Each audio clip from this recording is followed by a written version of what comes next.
he ko vel lim lai ni te hi pul pang parang in na chuai chi aro pui na le amoy na zong zong te lim tha angin an thlok bo le thi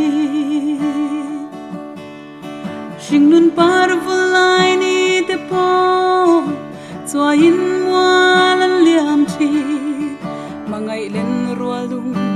du ten mua lan liama le she om ma hian lal pa iram ka ngai mang le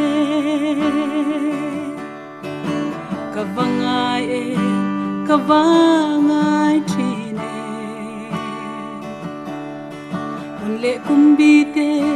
an chol na ram nuam chu sa tuan khawan na ram mangai lung du te kim na lim na ni eng moi choi ni an nei to lo lui poi